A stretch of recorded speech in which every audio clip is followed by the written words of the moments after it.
As we all battle through the coronavirus together, perhaps it's important to remember that this is not the first time we've been through this. You might easily remember times in our past when our ancestors experienced similar crises, the Spanish flu, the malaria epidemic of World War II. But you might not realise we had a third, earlier pandemic. Centralisation of public health had already begun in the late 19th century, but the catalyst for accelerating the process was the emergence of Bubonic Plague in 1900. Yeah, you heard right. We had the Bubonic Plague here in Cairns. History will teach us nothing. So, history can teach us something, despite what Sting sang. And that's the message from historian Dr. Timothy Bottoms. Since 1900, Cairns has had at least 3 serial epidemics. The first one, the plague of 1900. The second one, 1919, the return of troops from the European theatre of war. And third was the malarial during World War II in the Pacific. The coming to our shores of infectious diseases required the fledgling health authorities to organise. The Federal and Queensland state authorities had to put in place quarantine measures and try to inhibit the cause. Centralisation of public health had already begun in the late 19th century, but the catalyst for accelerating the process was the emergence of Bubonic Plague in 1900, at which stage it was well understood that plague was spread by rats and their fleas from visiting vessels. In North Queensland between 1900 and 1908, there were 102 patients who suffered from plague, of which half died. After 1909, the epidemic completely disappeared. In May 1900, the Morning Post acknowledged that while Cairns may have no drainage system, it certainly does swarm with rats until the last week or two. But heart of grace may be taken from the fact that Cairns is not a closely built settlement. 2020, this is no longer the case. So you might be surprised to hear that the Bubonic Plague was in Cairns.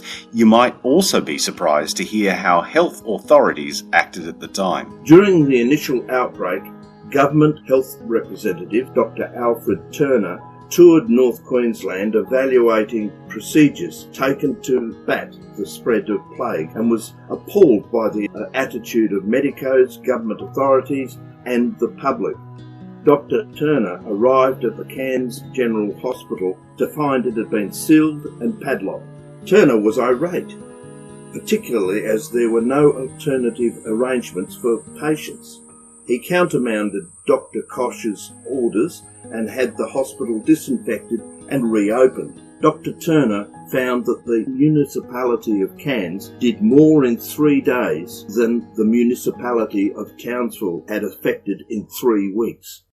Fast forward then to our next pandemic experience, what we all know as the Spanish flu, but maybe shouldn't. The Spanish influenza is a misnomer, as it is likely that the H1N1 subtype that caused the pandemic originated in the US of A. The pandemic occurred in 3 waves, the first 2 waves in the Northern Hemisphere in the spring and autumn of 1918, and the third, which affected Australia, in the first months of 1919.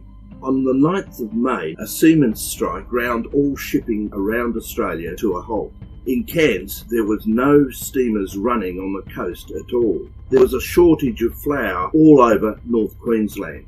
360 tonnes of emergency foodstuffs eventually arrived on SS Chillago, but the district had run out of beer a week before, and tobacco was getting very hard to obtain. After 14 weeks, the strike was settled. It had seriously affected the economic climate of this district. Similarly, it had hindered the return of servicemen to their homes upon their arrival back in Australia. However, in hindsight, this may have been an advantage in containing the spread of the influenza pandemic that was rapidly infecting troops in the European theatre of war. Despite the introduction of quarantine measures to prevent ships bringing the influenza pandemic to Australia, the first case notified in Victoria in January 1919. By the end of the year, 11,500 people had died of influenza in Australia.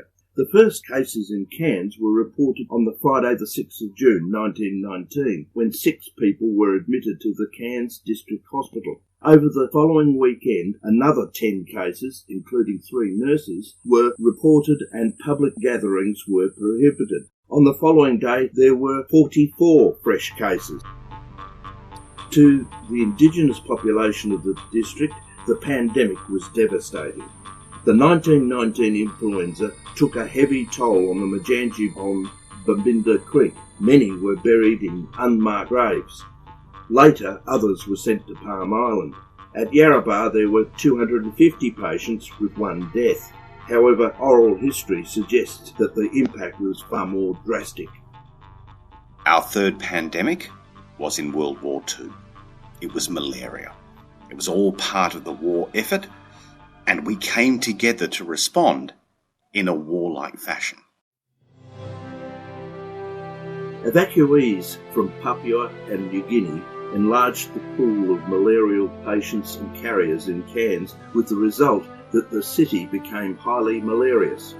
Along with an increase in dengue fever, a major health problem was developing. As a result, there was a dengue fever epidemic in 1941, which continued for 3 years, doubtless due to the steady injection of non-immunes into the susceptible population with the movement of Australian and American troops. In March 1942, an outbreak of benign tertiary malaria had begun in Cairns and reached epidemic proportions by the end of June, when some 700 cases were reported among troops and civilians. The control of the epidemic was nevertheless a joint effort by Army entomologists and malaria control units, the Queensland Health Department, the Commonwealth Health Laboratory, civilian medical practitioners, the Cairns District Hospital, the Cairns Post, the local council, and the citizens themselves. On the front line, malaria was destroying the effective strength of troops in New Guinea for both the Japanese and the Allies, and posed a most critical threat. The ratio of medical to battle casualties in 1942 for the Australian Papua New Guinea campaign was 8-1. The Australian War Cabinet had begun to express concern about the high casualty rates from tropical diseases. Cairns became the focal point of an epic undertaking in planning and implementing malarial research in Australia. It became the training ground for malarial control units before they were transferred to New Guinea or the islands. In cooperative ventures between local, state and federal authorities and the Australian and US armies, 42 kilometres of anti-malarial drains were constructed in Cairns. The number of people contracting malaria declined rapidly. Between 1942 and 1945, some 2,000 civilians and military personnel contracted malaria in the district. In the same period, Cairns City had approximately half the district cases with 1,000 patients. By 1948, the numbers of people suffering from malaria had dropped to nil.